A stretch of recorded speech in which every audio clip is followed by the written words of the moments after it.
Hello दोस्तों, welcome to sleepy classes. And history के कुछ लेक्चर्स हैं जो मॉडर्न इंडियन जो हिस्ट्री है उसके रिगार्डिंग। तो जैसे उसमें लेक्चर्स में ब्रिटिश कॉन्क्वेस्ट के बारे में बात शुरू हो गई थी, तो ये जैसे एक पर्टिकुलर पार्ट वन है, ये सर इसमें आपको समझाएंगे ब्रिटिश रूल के कैरेक्टरिस्टिक्स। ये दो पार्ट्स में है ब्रिटिश रूल के कैरेक्टरिस्टिक्स। ये प्री में, मेंस में, दोनों में बहुत ज़्यादा काम आता है और भी बहुत सारे एग्जाम्स उसमें काम आता है। एंड अदरवाइज अगर आप बहुत जैसे जल्दी से चाहते हैं हिस्ट्री कंप्लीट करना, लेट्स से अगर आपका कोई और एग्जाम है, लेट्स से एसएससी, सीडीएस वगैरह कोई भी एग्जाम जहाँ पे हिस्ट्री पूछी जाती है, तो हमारा जो एक सेपरेट चैनल हमने उसके लिए क्रिएट किया है, सुपर स्लीपी क्लासेस। आप उसको सर्च कर सकते हैं, आपको मिल जाएगा। तो सुपर स्लीपी क्लासेस डिस्क्रिप्शन में भी लिंक है वैसे उसका, वहाँ पर जाके आप बहुत जल्दी से कवर कर सकते हैं। जैसे यहाँ पे यूपीएससी पॉइंट ऑफ व्यू से जब कवर होती हैं चीज़ें, तो वो उसमें मेंस का एनालिसिस भी रहता है कहीं ना कहीं, ठीक है। एंड हम ये जो हिस्ट्री के जो लेक्चर्स हैं ये बहुत जल्दी ख़त्म करने के एक अटेम्प्ट क्यों कर रहे हैं, क्योंकि आपको पता है 15 अक्टूबर से मेंटरशिप प्रोग्राम स्टार्ट हो जाएगा। तो उसमें फिर हम जो हिस्ट्री एंड जो इकोलॉजी जैसे चल रही थी, तो उसको हम then we will have a relook, ठीक है। हम उसको दोबारा से शुरू करेंगे एक बार थोड़ा, लेकिन टाइम बाद, क्योंकि अभी 15 अक्टूबर से शुरू हो जाएगी आपकी मेंस की इकोनॉमी। जो मेंस की इकॉनमी, अगर आप यूपीएससी अटेम्प्ट कर रहे हैं वगैरह, तो आपको ये सब कुछ जानना ज़रूरी है। यही टाइम है जब आपको अच्छे से आपको मेंस की तैयारी करनी है। तो उसके लेक्चर्स आपको यूट्यूब पर मिलने शुरू हो जाएंगे। अगर आप मेंटरशिप प्रोग्राम का हमारे पार्ट हैं तो आपको वहाँ पर आंसर राइटिंग और जो प्री के टेस्ट भी आएंगे। लेकिन अगर आप यूट्यूब पर ही सिर्फ देख रहे हैं तो आपको ये लेक्चर्स मिलेंगे रोज़ के रोज़। तो इसीलिए बहुत सारे लेक्चर्स हो जाएंगे, वहाँ बच्चों पे बहुत दबाव पड़ेगा। तो इसीलिए हमने क्या किया है, हिस्ट्री के लेक्चर्स को थोड़ा सा हमने वहाँ पे पोस्टपोन किया है। हिस्ट्री दोबारा से कंप्लीट की जाएगी even from mains point of view, ठीक है दोस्तों। तो बस यही एक बेसिक सा आइडिया है। मेंटरशिप प्रोग्राम 15 से शुरू होगा, तो इसीलिए हिस्ट्री जहाँ तक खत्म हो गई उस दिन तक खत्म हो जाएगी। उसके बाद हिस्ट्री एंड इकोलॉजी पॉज कर दी जाएगी। इकोलॉजी के वैसे लेक्चर्स पड़े हुए हैं पुराने भी, ठीक है। उसमें बस थोड़ा सा करंट अफेयर्स मिसिंग है, अदरवाइज लेक्चर्स कंप्लीट हैं पूरे वो, ठीक है। उसके वो लेकिन अपडेटेड लेक्चर्स आपको मिल जाएंगे, जैसे इकोलॉजी एंड जब हिस्ट्री का हमारा जब ये आएगा schedule, which will take another I would say 2.5 months. तो लेकिन जब वो कवर होगा तो वो कवर पूरा कंप्लीटली मेंस पर्सपेक्टिव से भी होगा, ठीक है दोस्तों। तो यहाँ पे बस सर के साथ शुरू करते हैं ब्रिटिश रूल के कैरेक्टरिस्टिक्स पार्ट 1। लेकिन अभी बहुत सारे लेक्चर्स नहीं हो पाएंगे क्योंकि दिन कम रह गए हैं 15 अक्टूबर आने में, तो इसीलिए आपको थोड़ा इंतजार करना पड़ेगा उसके लिए। अदरवाइज अगर आपको कोई और एग्जाम देना है जहाँ पे आपको बहुत ही फैक्चुअली हिस्ट्री कवर करनी है, जहाँ बहुत फैक्चुअल पूछी जाती हैं खबरें, तो वो वाला हमारा सुपर स्लीपी क्लासेस पर हमारी चीज़ें कवर हो रही हैं। इवन जैसे ज्योग्राफी एंड हिस्ट्री दोनों में, ज्योग्राफी, हिस्ट्री, पॉलिटी, सब कुछ जो एसएससी पॉइंट ऑफ व्यू से अच्छे लेवल का पेपर आता है वहाँ पर भी, और वहाँ पर भी अच्छे लेवल की तैयारी ही की जाती है, ठीक है दोस्तों। चलिए सर से बोलते हैं, आगे कंटिन्यू करेंगे, आपको लेक्चर मिल जाएगा। All right, thank you. Hi friends, welcome to Sleepy Classes. We'll talk about modern history today and the characteristics of British rule. तो पिछले वीडियो में हमने देखा था how the British expanded their territorial rule and consolidation through different policies, right? Starting from Bengal and leading up to Punjab. How they came to occupy almost a pan-India, they came to have a pan-India presence, right? So this was 1850s, this was 1757. So almost this period of 100 years of expansion and consolidation we had studied yesterday. तो आज हम देखेंगे कि how in these 100 years what were the changes that were going on in the country at the time, how the British administration changed. When they had come, initially they had come as traders, then they received the Diwani rights after defeating the Mughal emperor in the treaty in the Battle of Buxar. From traders now they become administrators, and how this administration will expand and they will start issuing laws over the entire territory that they control, and how during this time economy will change, how agriculture and revenue collection will be impacted, right? What will be the changes in society due to the coming up of a foreign power with a different language, a different culture, different habits. So how will the two cultures interact and what will be the result of that, and ये सब चीज़ें हम आज के lecture में discuss करेंगे. So let's begin. So first we're looking at the phases of British colonialism, carried on broadly in 3 phases. First phase 1757 to 1813.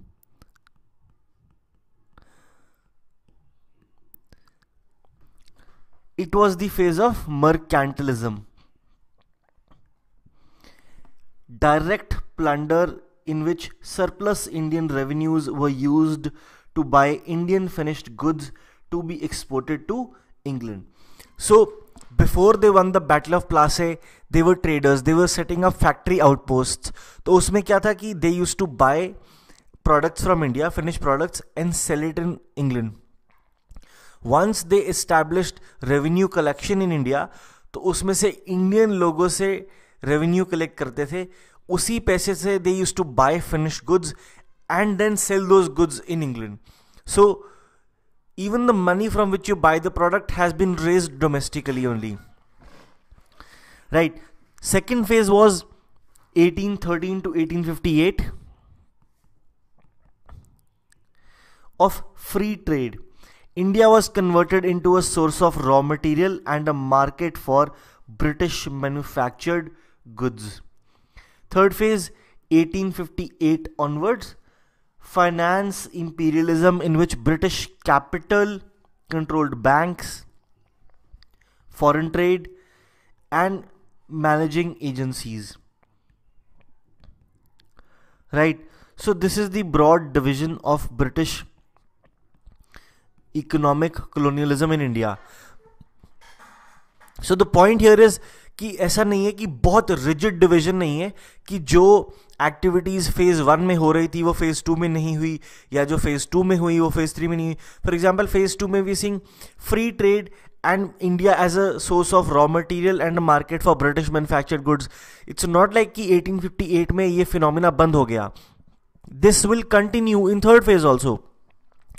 But third phase में कुछ एक नया एलिमेंट इंट्रोड्यूस हुआ जो कि प्रिडोमिनेंट रहा.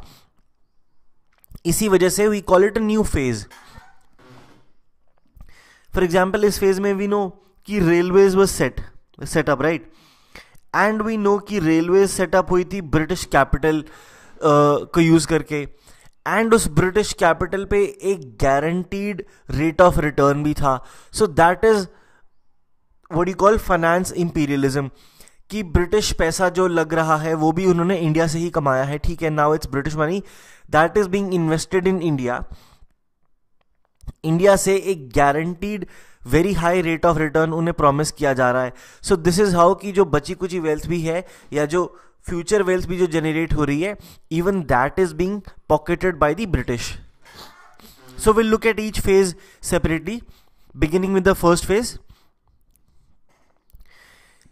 Generally dated from 1757, when British East India Company acquired the rights to collect revenue from its territories in the eastern and southern parts of the subcontinent, to 1813, when the company's monopoly over trade with India came to an end. So 1757 to 1813, right? Revenue collection from its territories. कब तक चला? 1813 तक. 1757 में क्या था? Exclusive right of the company, British East India Company, to trade in the east. पूरी eastern side में India, China, Asia में जितनी भी ट्रेड थी, exclusivity of British East India Company. But as times change 1757 से 1813 तक डेवलपमेंट्स कुछ ये हुई थी कि कंपनी ऑफिशियल्स बहुत ज़्यादा करप्ट हो गए थे. They made a lot of private wealth also, and plus the tides were also changing, the times were changing. तो उससे क्या हुआ था? New ideas were coming forth. तो new ideas, you must have heard Adam Smith, laissez faire. तो he gave the idea of freedom to do business or freedom to trade. So these ideas came to influence, and उसके बाद there were commensurate changes in the policy also, जिसकी वजह से जो trade monopoly थी company की वो खत्म कर दी गई, right.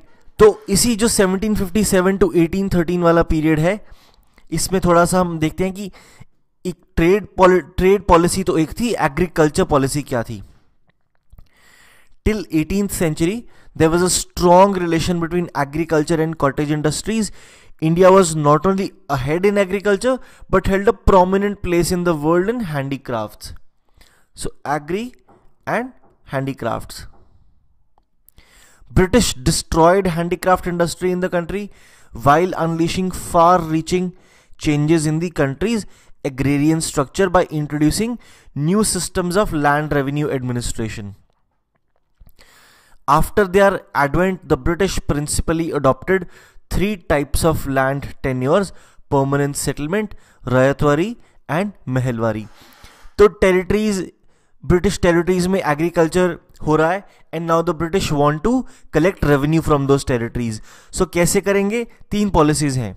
So first we'll look into permanent settlement.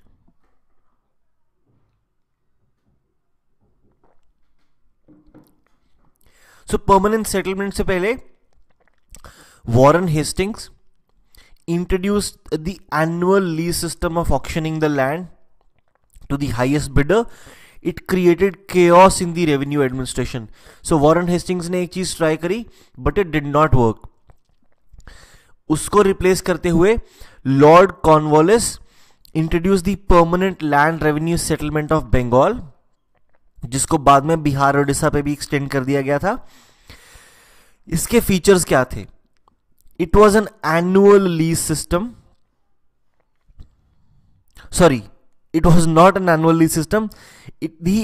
Cornwallis abolished the annual lease system. The features says zamindars of Bengal were recognized as the owners of land. So land was now owned by a particular person, right? So this meant he could sell it. So land became a transferable commodity.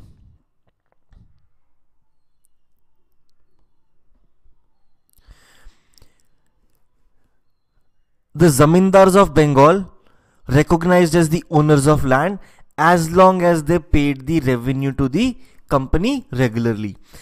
Amount of revenue that the zamindars had to pay was firmly fixed and would not be raised under any circumstances.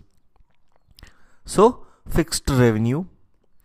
Cultivators became tenants at will, कि उनको कभी भी evict किया जा सकता है. This settlement took away the administrative and judicial functions of the zamindars. उनको बोला कि आप सिर्फ टाइम पे रेवेन्यू कलेक्शन करते रहो और कंपनी को रेवेन्यू जनरेट करके देते रहो. The glaring defect of this arrangement was no attempt was made ever to survey the lands or to assess their value. कि पता ही नहीं किस लैंड से कितना जनरेट होना चाहिए या हो सकता है, बस एक लैंड रेवेन्यू फिक्स कर दिया गया एंड बोला कि इसी लैंड रेवेन्यू, यही कंटिन्यूसली इतना ही लैंड रेवेन्यू आपको देते रहना है. Assessment was made roughly on the basis of accounts of previous collections and it was done in an irregular manner. Effects of the system both on the zamindars and the riots, जो tenants थे, it was disastrous. Revenue fixed by the system was very high. Many zamindars defaulted and their property was seized and auctioned. तो अगर आप rent नहीं पे कर पाए तो property will be seized and auction, possible because land is now transferable. New urban based absentee landlords emerged. तो absentee landlords कौन थे? सो ट्रेडिशनली जो एग्रीकल्चर कर रहा था वो रूरल कम्युनिटी का पार्ट था, वहीं पे रहता था, लोग उसको जानते थे. He not only enjoyed economic power over the tenants but also cultural symbolic power, कि वो माई बाप टाइप्स है, रूरल एरिया में रहता है, ज़मींदार हैं, बड़े लोग हैं. अब कॉन्सेप्ट आया एब्सेंटी अर्बन बेस्ड लैंडलॉर्ड्स का, इन द सेंस अब लैंड ट्रांसफरेबल हो गया. ईस्ट इंडिया कंपनी बेचने लग गई लैंड, ऑक्शन करने लग गई. इन केस आप रेंट पे डिफॉल्ट करते हैं तो ऑक्शन में खरीदेगा कौन? जिसके पास पैसा है. पैसा अर्बन एरियाज में लोगों के पास है. Now they just started to buy the lands. खुद अर्बन एरियाज में रहते थे बट रूरल एरियाज में लैंड खरीदने लग गए और उसको आगे रेंट पे देने लग गए टेनेंट्स को या स्मॉलर जमींदार्स को, और बोला कि आप ये पूरा लैंड मेरे से ले लो. You see how to cultivate and how not to cultivate. You just keep paying me this much amount of money. For example, अगर किसी urban based landlord ने British government को X amount of revenue pay करना है, so he'll be like कि X+10 आप इससे collect करके मेरे को देते रहो. कौन collect कर रहा है? Smaller जमींदार. Land fragment करके आगे दे दिया है. So absentee landlords emerged. They entrusted their rent collection to agents who exacted all kinds of illegal taxes besides the legal ones from the ryots. ये possible क्यों है? क्योंकि urban based landlord जो है he is disconnected from the rural community, plus he is not even living in the area. This resulted in a great deal of misery among the peasants and farmers. Therefore, Lord Cornwallis's idea of benevolent, kind landlords, benevolent landlordism failed. एक problem और भी आई कि initially तो ठीक है rent उन्होंने बहुत high रख दिया, but because the rent was fixed तो आफ्टर 5 years 10 years हो सकता है कि लैंड से रेवेन्यू ज़्यादा जनरेट हो रहा था या ज़मींदार ज़्यादा एक्सट्रैक्ट कर रहे थे जो पेजेंट्स से या टेनेंट से रेंट, बट कंपनी को उतना पास ऑन नहीं हो रहा था और कंपनी बढ़ा भी नहीं सकती थी क्योंकि जो रेंट था वो फिक्स था. So it led to financial loss also to the company. Initially the company gained financially because rent बहुत high थे.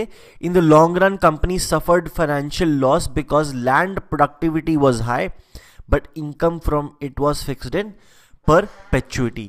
तो जो permanent settlement system था वो उनको लगा कि it is not giving us as much revenue as it should, क्योंकि land से revenue generate होना बढ़ गया है बट हमें उतना नहीं मिल रहा है commensurately. So they thought of introducing new types of revenue settlement. New type क्या था? अब आया ryotwari system, introduced mainly in Madras, Berar, Bombay and Assam. I hope you are familiar with Berar. We have read this earlier.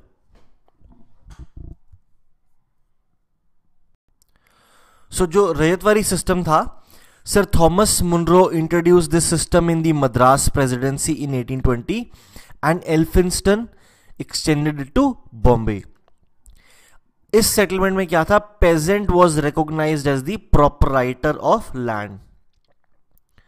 So peasant is equal to proprietor. रैयत.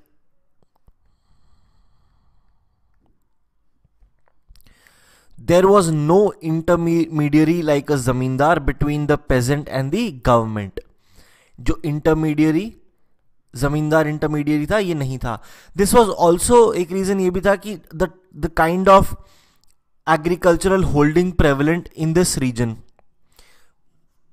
जो ये this particular reason जहां पे ये पॉलिसी इंट्रोड्यूस करी गई, यहां पे ऐसे ट्रेडिशनल बड़े जमींदार टाइप भी नहीं थे जो मे बी बंगाल में ग्रो कर गए थे या जो थोड़े बहुत नॉर्थ में थे. तो every peasant was personally responsible for direct payment of land revenue to the government. तो परमानेंट सेटलमेंट में जमींदार दे रहा है, रैयत वाली सेटलमेंट में रैयत पर्सनली खुद रिस्पॉन्सिबल है. Land revenue was fixed for a period from 20 to 40 years at a time. However, in the end, this system also failed. Under this settlement, it was certainly not possible to collect revenue in a systematic manner. Revenue officials indulged in harsh measures for non-payment or delayed payment. Thus, also further it increased the hold of money lenders on the rural society. कि अगर किसी रैयत ने कुछ पे करना है या कुछ कल्टिवेट करना है, कॉन्स्टेंटली मनी लेंडर्स से उसे लोन लेना पड़ रहा है, and that increase the hold of money lenders on the rural society. Mahalwari system introduce किया गया 1833 में. कहाँ पे? Punjab, central provinces and parts of north western provinces under direction of Holt Mackenzie. Mister Mackenzie यहां पे, and sir Thomas Munro in case of ryotwari settlement. Mahalwari system में क्या था? Basic unit of revenue settlement was the village और the mahal. Responsibility of paying revenue rested with the entire village community through its headman. Right. Permanent settlement में जमींदार, again I'm repeating. Ryotwari settlement में रैयत, and Mahalwari में village headman. Though the Mahalwari system eliminated middlemen between the government and the village and brought about improvement in irrigation, yet its benefit was not largely enjoyed by the government. तो 3 methods of revenue collection: permanent settlement, ryotwari and Mahalwari. तीनों में differences, please you must be clear on the differences, can be very likely asked in the prelims, in fact in mains also. British policy towards Indian handicrafts.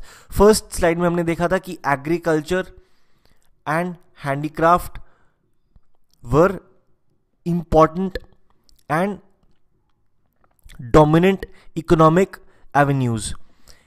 Initial objective of the English East India Company was to have a flourishing trade. Textiles were the most important among Indian industries.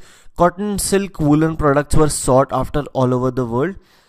While earlier the British had to import bullion into India to finance their trade, after the Battle of Plassey they began to use Indian revenues for this purpose.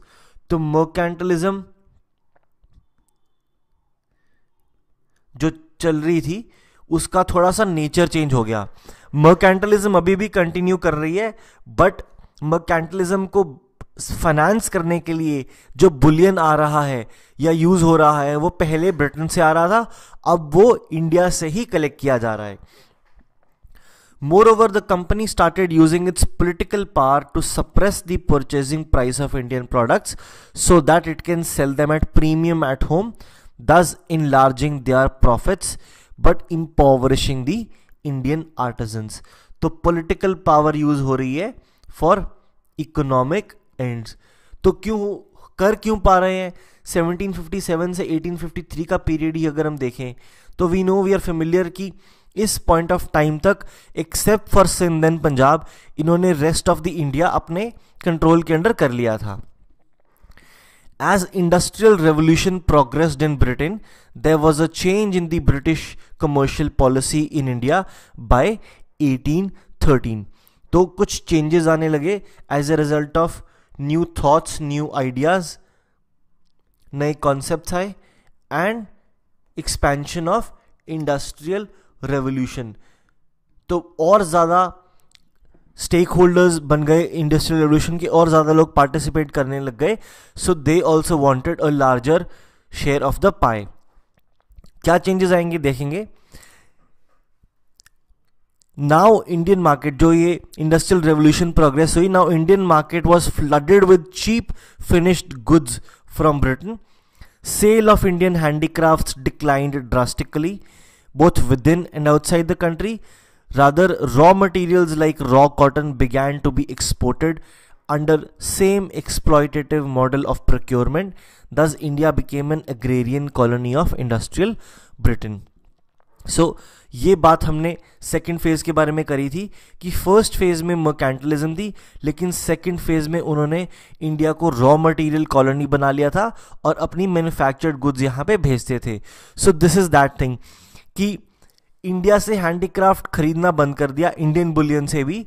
British made cheap goods जो factories में manufacture होते थे rather than handicrafts, they began to be sold in India. And उन goods को बनाने के लिए जो रॉ मटेरियल यूज होता था वो इंडिया से ही जा रहा था at very very cheap prices, because India was now being made into a raw material colony. However, what is common in both the phases of exploitation is the destruction of native industries, a phenomena called deindustrialization.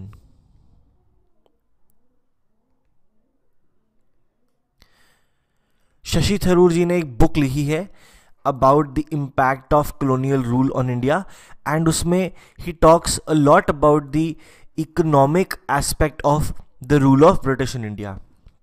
He's been a vocal campaigner for this thing, for something he called reparations, भरपाई नुकसान की. Second phase के बारे में बात करते हैं. First phase हमने देखा मर्केंटलिज्म का. सेकेंड फेज हमें पता है आएगा जब वो इंडिया को रॉ मटेरियल कॉलोनी में कन्वर्ट कर देंगे. Second phase generally is taken to have begun with the charter act of 1813.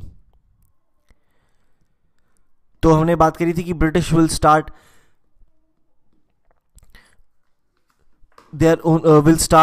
Proclaiming their own laws.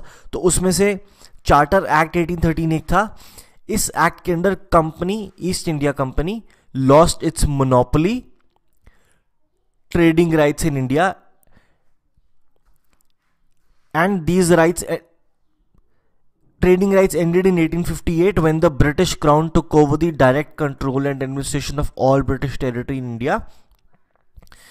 Reason देखते हैं क्यों. Earlier, many members of the parliament had East Indian interests who used the company's resources to maintain their patronage within the government. तो अपने interest सीधे कर रहे हैं. But as unprecedented levels of industrialisation were achieved in Britain, there was a gradual change in the constitution of the parliament. तो पहले तो वो लोग जो पुश्तैनी अमीर आप कह सकते हैं एक तरीके से, पुराने टाइम से दे आर रिच, एंड वही पैसा उन्होंने इंडस्ट्रीज में इन्वेस्ट किया है, वहां से पैसा कमा रहे हैं, और उस पैसे को यूज करके दे keep themselves powerful within the parliament and policies and laws influence कर रहे हैं. तो laws ऐसे ही चल रहे हैं कि ईस्ट इंडिया कंपनी पैसा कमाए, क्योंकि ईस्ट इंडिया कंपनी को भी कोई ना कोई लोग ब्रिटेन में बैठ के फाइनेंस कर रहे थे. So as long as East Indian company was making a lot of money for them, for those investors, वो लोग इंश्योर करते थे पार्लियामेंट में कि जो ईस्ट इंडियन कंपनी के इंटरेस्ट निकलते रहें ताकि उससे उनके इंटरेस्ट निकलते रहें. But because unprecedented level of industrialisation हुई, तो इंडस्ट्रियलाइजेशन की वजह से और बहुत सारे नए लोगों के पास बहुत पैसा आ गया. They started to enter into parliament, and जो कॉन्स्टिट्यूशन ऑफ द पार्लियामेंट था वो थोड़ा चेंज हुआ. तो नए लोग आए, उन्होंने ब्रिटिश इंडस्ट्रियलाइजेशन, जो ब्रिटेन में इंडस्ट्रियलाइजेशन हो रहा है उसकी वजह से पैसा कमाया. Now they want trading rights in India as well. अभी तक क्या था कि 1813 तक सिर्फ ईस्ट इंडिया कंपनी की मोनोपोली थी. अब उन्होंने ये प्रेशर क्रिएट करना स्टार्ट किया कि उन्हें भी इंडिया में ट्रेड करने के राइट्स चाहिए. So in a bid to acquire greater control over the companies earnings, the parliament started attacking individual company officials with charges of misconduct. तो मिसकॉन्डक्ट एंड करप्शन तो कंपनी ऑफिशियल्स करते ही थे. The free traders dominant in the parliament with the turn of the 19th century demanded free access to India, which led to the passing of the Charter Act of 1813, thus ending the monopoly enjoyed by the company in India while subordinating its territorial possessions to the overall sovereignty of the British Crown. तो जो ये free traders थे, they became dominant in the parliament and they sought and received trading rights to India as a result of Charter Act of 1813. तो अब क्या है, India की market open हो गई और ब्रिटिश इंडस्ट्रियलिस्ट्स के लिए, so that they could come and trade with India. And now because at this time British power in India is very very powerful. British control a large territory.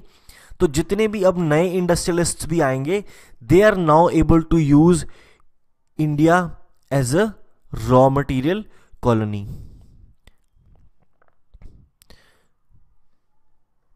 Right. So इसके दो impact, it threw open Indian markets for the entry of cheap mass produced machine made British goods जो कि develop हो रही थी as a result of expansion of industrial revolution, which enjoyed little or almost no tariff restrictions. तो क्योंकि British were the political power also, तो zero tariff पे import करते थे और इंडियन गुड्स के ऊपर हाई टैरिफ होता था. The passage of expensive handcrafted Indian textiles to Britain, which had been very popular there, was obstructed by prohibitive tariff rates. So, tariff manipulation. Secondly, British Indian Territory was developed as a source of foodstuff and raw material for Britain, which fueled rapid growth in its manufacturing sector, crucial to the emergence of a powerful capitalist economy. तो यहाँ से raw material वहाँ पे जा रहा है and वहाँ से चीप गुड्स बन के इंडिया में आ रही हैं ना. इंडिया में रॉ मटेरियल का भी पैसा उन्हें पूरा नहीं मिल रहा और गुड्स भी चीप क्वालिटी की मिल रही हैं. These changes reversed the favorable balance of trade that India enjoyed and laid the foundations of a classic colonial economy within India, जो कि अपने मालिक को सिर्फ रॉ मटेरियल दे रही है और उसके गुड्स खरीद भी रही है. सो रॉ मटेरियल एंड मार्केट दोनों चीज़ें इंडिया ब्रिटेन के लिए.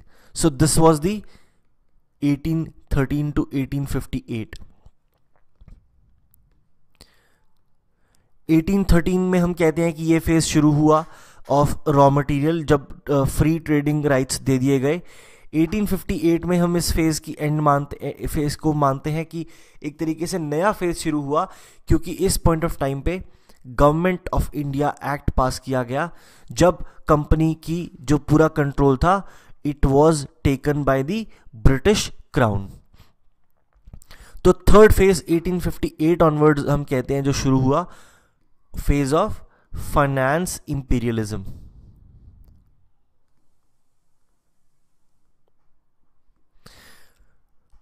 British India became a part of the ever-expanding British Empire, placed directly under the control and sovereignty of the Crown.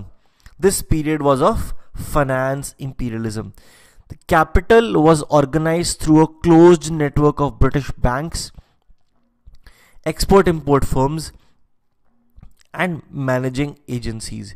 British capital was initially invested in railways, jute industry, tea plantations, and mining. India में आज भी आपको पता है कि बहुत सारी हम जो नॉर्मल टीज पीते हैं, जो हमें लगता है कि ये चाय इंडिया की, ऐसा लगता है कि ये तो अपनी ही चाय है, but are actually British companies. familiar with Twinings, Lipton, etc. All these are British owned companies or began as British companies. Indian money market was dominated by European banking houses, and British entrepreneurs had easy access to this capital by this banking network, but Indian traders had to depend mainly on family or caste organizations for their capital needs. The European banks are controlling the capital market and they lend to British entrepreneurs easily, but Indian entrepreneurs या traders को had to rely on family या caste organization to raise some money. Commercialization of agriculture, अब again ये third phase का ही part है अगर हम time period के टर्म्स में देखें, एंड दिस इज ऑल्सो एक तरीके से your finance imperialism only. This is finance imperialism plus maybe raw material colony mix kind of a phenomena. तो देखते हैं कैसे. From 1860s onwards, nature of agriculture production was determined by demands of overseas markets for Indian primary products. कि बाहर क्या demand है उस हिसाब से इंडिया में कल्टिवेशन होगी. Items exported in the first half of 19th century included cash crops like indigo, opium, cotton, silk. Gradually, raw jute, food grains, oil seeds, and tea replaced indigo and opium. Raw cotton remained the most in demand item. This expansion in cash crop production was accompanied by the building of railways after 1850 to improve trade networks. तो हर चीज़ एक classical colonial style में develop करी जा रही है कि interiors में, hinterlands में रॉ मटेरियल है या जो भी अगर कैश क्रॉप भी ग्रो हो रहा है उसको ट्रेड के लिए यूज़ करना है कि फॉरेन ट्रेड में क्या डिमांड है उस अकॉर्डिंग ग्रो कर रहे हैं. और उसको सिटीज़ तक जल्दी से जल्दी लेके कैसे आएंगे? सेटिंग अप ऑफ रेलवेज, कि आप रेलवे का नेटवर्क इतना एक्सपैंड कर दो और हिंटरलैंड्स तक ले जाओ कि वहाँ पे जो भी कैश क्रॉप्स या कुछ भी जो ग्रो हो रहा है वो फटाफट से फटाफट सिटीज़ तक आ जाए and then from ports can be exported to other parts of the world. But commercialization of agriculture was a forced artificial process that led to very limited growth in the agriculture sector.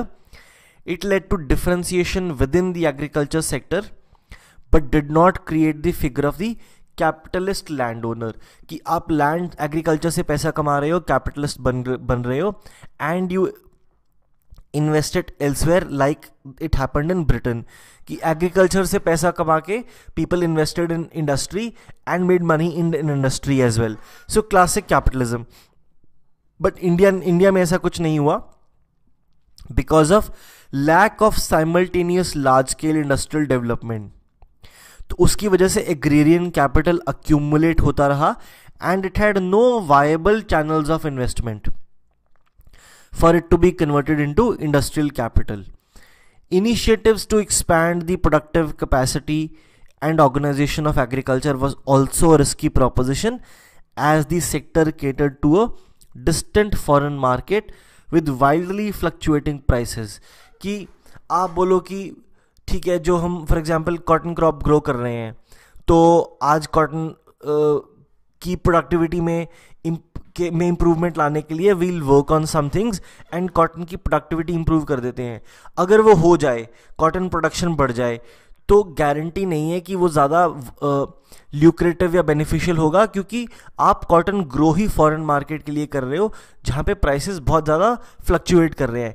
हो सकता है आज 100 है तो आप cotton पे इतना focus कर दो, कल हो सकता है कॉटन 40 पे आ जाए तो आपको लगेगा कि कॉटन में इतना इन्वेस्ट किया, पॉइंट नहीं रहा, क्योंकि कल कॉटन 40 पे तो शायद जूट 100 पे चला गया. तो फ्लक्चुएटिंग प्राइसेस है, तो इसकी वजह से बहुत ज़्यादा इन्वेस्टमेंट भी नहीं करी गई एग्रीकल्चर को इंप्रूव करने के लिए. Colonial state provided no protection to agriculturalists. Commercialization thus increased the level of sub-infeudation in the countryside. Sub-infeudation कि मतलब एक जमींदार दूसरे छोटे जमींदार को दे देता है, वो अपने से छोटे जमींदार को दे देता है, वो अपने से छोटे जमींदार को दे देता है, एंड उसके नीचे में भी यू हैव टेनेंट्स. तो this is subinfeudation. Commercialization of agriculture only increased subdivision in the countryside and money was channelized into trade. This so-called process of commercialization, जिसकी वजह से capitalist agriculture होना था, it was carried out through exploitative and unfree forms of labor. तो almost next to slavery थी जिस तरीके से काम कराया जाता था. Tea was grown in plantations in Assam owned by whites and used indentured labor, जो कि बंधे हुए हैं, जो बंदी लेबर होता है. It was almost like slavery. Farmers were forced to grow cash crops because they had to pay high revenue, rents and debts in cash. Shift away from food crops like jowar, bajra and pulses to cash crops often created disaster in famine years. तो ये भी हम you must have read somewhere कि there were really really bad famine years जहाँ पे agriculture production बहुत hit होती थी due to natural reasons, and बहुत ही सिवियर फेमीन्स होते थे जो हम ज़्यादातर मेडिवल एरिया में इतने बुरे नहीं पड़ते हैं. क्यों? क्योंकि आपकी आधी एग्रीकल्चर अब फूड क्रॉप्स से हटके कैश क्रॉप्स की तरफ हो गई है, तो आपके पास बहुत ज़्यादा कोई स्टोर्स नहीं है फूड ग्रेन्स के. So really really bad famine years. Administration के बारे में बात करते हैं. So this is a very brief overview of administration.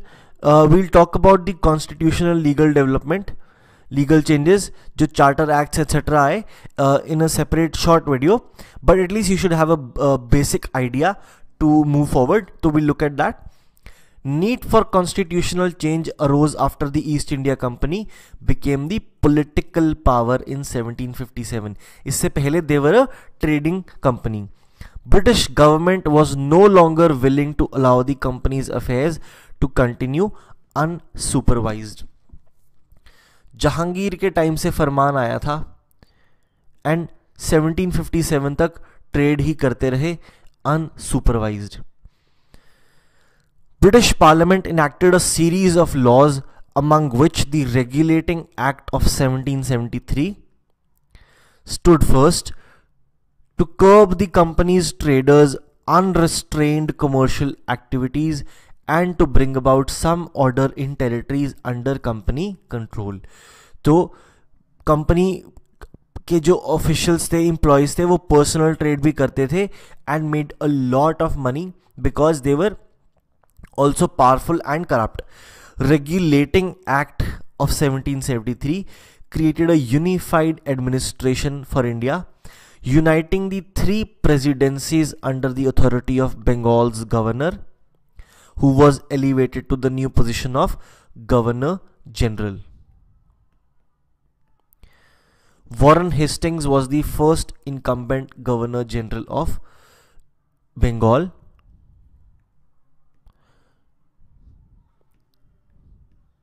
इसके पहले governor of Bengal, Madras and Calcutta were governors. Now governor of Bengal became the governor general of Bengal. Pitt's India act जो अगला एक्ट आया 1773 में, regulating act. Then we have the Pitt's India act 1784. It sought to mediate between the parliament and company's directors. It enhanced Parliament's control by establishing the Board of Control,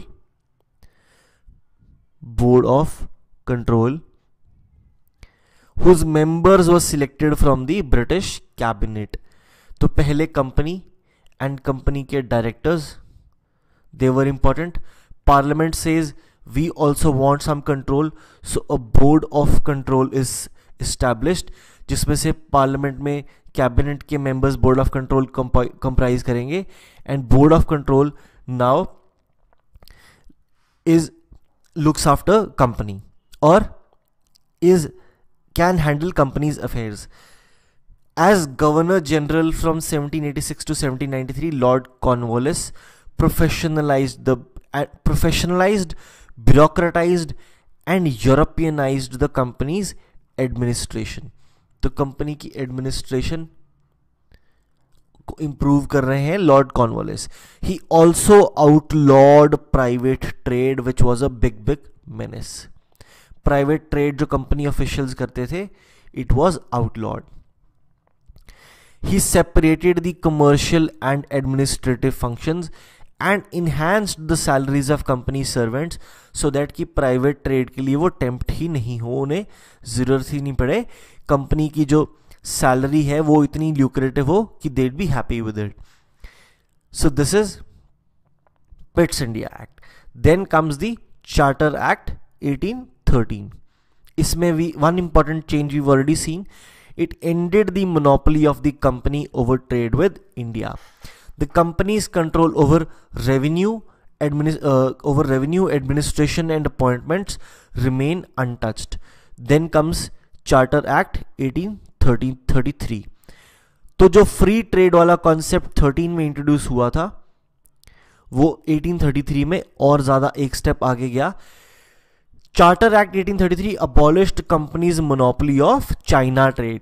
अब जो British capitalist industrialist जो company का part नहीं थे, जो directly east में trade करना चाहते थे, 1813 में उनके लिए इंडिया के दरवाजे खुल गए थे. 1833 में उनके लिए चाइना के भी दरवाजे खोल दिए गए कि चाइना में भी आप ट्रेड कर सकते हो, ईस्ट इंडिया कंपनी की मोनोपोली नहीं है. The act also deprived the presidencies of the power to make laws, concentrating legislative power with the governor general and his council. तो चार्टर एक्ट 1833 में कंसोलिडेशन कर दी गई पावर की गवर्नर जनरल में और ज्यादा, और जो रीजनल गवर्नर्स थे, जो प्रेसिडेंसीज के गवर्नर्स थे, उनको पहले तो गवर्नर जनरल ऑफ बंगाल के अंडर ले आए थे. अब उनको ये बोल दिया गया कि आप अपने लॉज भी नहीं फ्रेम कर सकते. पहले at least they were independent to frame their own laws, but even the laws will be framed by the governor general and his council, and a law member was introduced. Bureaucracy में देखते हैं, law हमने देख लिया है, regulating act, then Pitt's act, then charter act 1813, then charter act 1833. Bureaucracy. Expansion of British territories and increasing administrative responsibilities, a bureaucracy was required. 1785 में Lord Cornwallis created a professional cadre of company servants who had generous salaries, had no private trading or production interests in India, enjoyed the prospect of regular promotion and were entitled to pensions, ताकि जब वो retire हों they have some income to sustain themselves, तो जिसकी वजह से private trade का interest cut down किया जा सके. All high level post were reserved for the British and Indians were excluded. तो इंट्रोड्यूस लॉर्ड कॉर्नवालिस. 1785. 1806 में company trained its young recruits in Haileybury college near London. Appointments were still organized on a system of patronage. Company officials appoint कर देते थे कि ठीक है आप आ जाओ, आप सिविल सर्वेंट हो हमारे लिए. It was based on a system of patronage. तो 1829 में system was strengthened by establishing districts throughout British India, small enough to be effectively controlled by an individual British official. तो 1829 में districts. 1833 में company selected amongst its nominated candidates by competitive examination. अब workload बढ़ गया, एक small individual एक territory of land पूरे तरीके से कंट्रोल कर रहा है, सो दे नाउ नीड कॉम्पिटेंट पीपल. तो नॉमिनेशन अभी भी चल रहा है कि पेट्रोनेज वाला सिस्टम है, ठीक है मैंने बोल दिया कि मेरे चाचा का बेटा है उसको वो भी आ जाए, किसी और ने भी बोल दिया, सो पेट्रोनेज चल रही है. बट अब उन्होंने कहा कि पेट्रोनेज से बहुत सारे लोग आने लग गए, तो पेट्रोनेज वालों में ही आपस में कंपटीशन कर लेते हैं. सो नॉमिनेटेड कैंडिडेट्स में कॉम्पिटिटिव एग्जाम होने लगा. 1853 में selection was entirely on merit and examination was thrown open to any British candidate. तो merit based system began in 1853.